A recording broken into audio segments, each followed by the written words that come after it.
من اول سال همین امسال رفته بودم هند، رفتم از یه ساختمان خیلی خوشگلی بود عکس بگیرم، یه دوستی هم داریم این با من بود، من اومدم آقای از یه عکس بگیرم، یکی از این هندوها که پابرهنه بود 2000 قیافش هم این لباسا به امام حسین تیکه پاره، یعنی اگه میمد اینجا هممون کمکش می‌کردیم.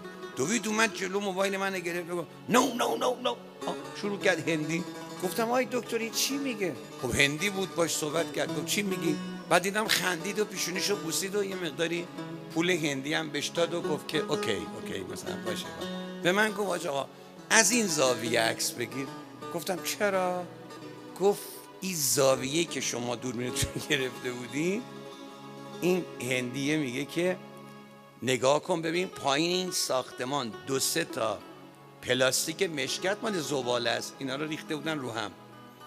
گفت این توریسته، آشغالا با این عمارت تو عکسش میفته آبرو هند میره. بگو از اون عکس میگم به این خونه خودم.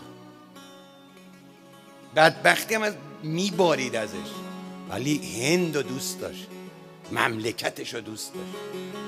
من یه $10 داشتم تو جیبم، با وجودی که هم اصفهانی بودم هم روحانی هستم، خیلی سختم بود، ولی خب مبارزه با نفس کردم و $10 رو گذاشتم تو جیبش، خدا قبول کنه انشالله. و پیشونیشو بوسیدم و به این دکتر گفتم آی دکتر یه جمله من به ای بگو. خود اونم تعجب کرد که مثلا چرا من. گفتم که این هندو بت پرست دست تر نمیشد بهش بذاری، بت پرست بود، ولی من مسلمان پیغمبر ما ایشونو مؤمن میدونه، اینو بهش بگو.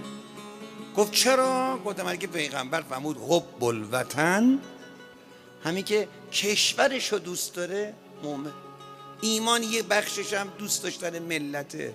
کسی که ملتشو بی آبرو میکنه، کسی که کشورشو بی آبرو میکنه، خیلی نفهمه، خیلی بیدینه، با همه مشکلاتی که هست.